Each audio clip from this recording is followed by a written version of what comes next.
Sounds good. Hey, it's Izzy from the Morning Blaze with Gus and Izzy on 105.1 The Blaze, talking with Kellii right now, who plays drums for Failure. You guys are going to be playing later on today. What are you most excited to play at your show today? Well, today we're kind of doing a different thing. We're only allowed to play 6 songs. Normally we play 30 songs. So we've kind of narrowed it down to the burners. Like all the cool, simple rockers.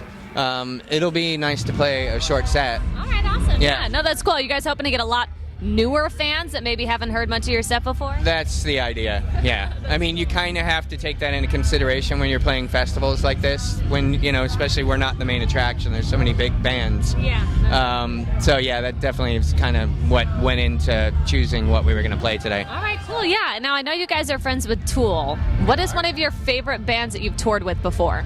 Other than Tool, Soul Coughing.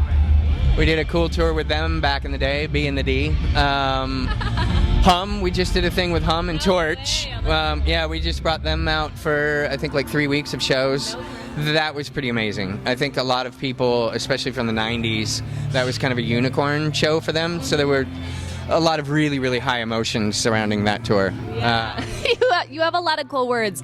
B and the D, unicorn. Do you come up with this stuff yourself? I'm not entirely sure. In case anyone is out there listening that may have come up with it, I'll defer my answer to maybe. That's nice, yeah. I do come up with a lot of sayings, though. Yeah, that's cool. Now, earlier you were talking about how you've been playing drums since you were 12. Yes. How did you personally get into that? It started, the quick story, it started with Kiss Records when I was probably 6 or 7 and playing tennis rackets. And at the end of the Kiss live records, you smash your tennis racket like they did. So that moved me, once I ran out of rackets, to pots and pans. No way. And slowly into drums, That is too cool. Yeah. That's awesome. Yeah, I have a lot of respect for people that play drums, and whenever I'm watching a band, I watch the drummer because there's so much that goes into it and so much multitasking, and I've tried playing drums, and it is hard to get into. Without tooting my own horn, if you don't have a great drummer, you cannot have a great band. That's very true. I will quote you on that. Vital. It's absolutely vital. That's very true, yeah. Now, I know you guys are from Los Angeles. If somebody hasn't been to California, what would you tell them they have to do when they come here? Oh, wow. God, there's so much amazing stuff to do. Well, because you just recently went to Santa Cruz, so it's like... Yeah, and I mean, that was the first time I'd been there, and like I told you, I didn't do anything except lay in a bed. And I did go to a really cool Italian place called, I think it was Lilith's. Okay. It was pretty amazing. I would say if you're in Southern California, do everything. I mean, you've got the mountains, you've got the ocean, you've got the desert nearby. There's tons of amazing food. There's a concert every night. Yeah. I mean, it's just such a rich environment to do whatever you want. Yeah, that's very true.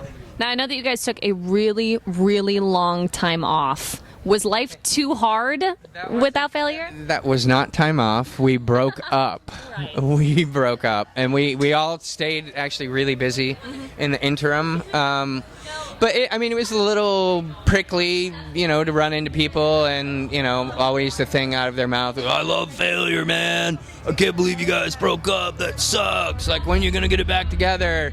That was sort of like, nobody wanted to break up the band, but it just wasn't functioning, so it had to be, Right. I think, for everybody's sake.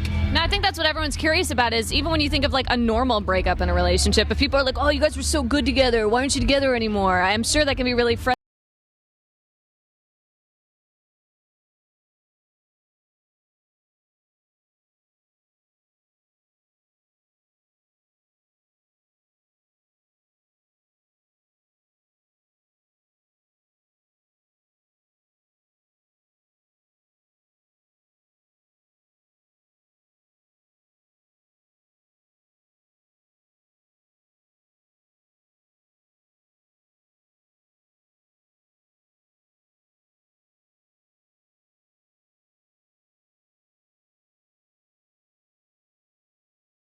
Year, Greg was just sort of like, hey, I got some time off. You want to write some music together?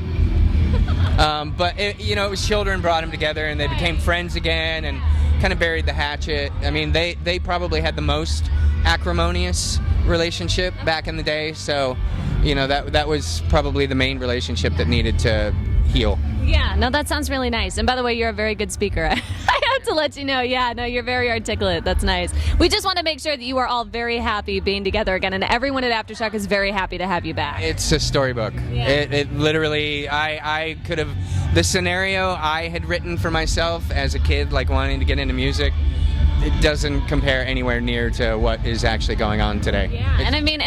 Yeah, and honestly, I mean, with everything that you guys have been through as a band and through a breakup and getting back together, there's a lot of motion involved in that, and obviously it's working well for you guys. Well, I mean, the important thing, I think, is it's very right-sized. Like, we didn't get back together and all of a sudden, it's gigantic and all these moving parts that are really kind of hard to deal with. It's functioning because it's normal, and, it's the best. It's totally the best. That's awesome. That's what we like to hear. Well, have a good time at your show today. We're really excited to see you, and thanks so much for talking with us, Kellii. We appreciate it. It's 105.1 The Blaze.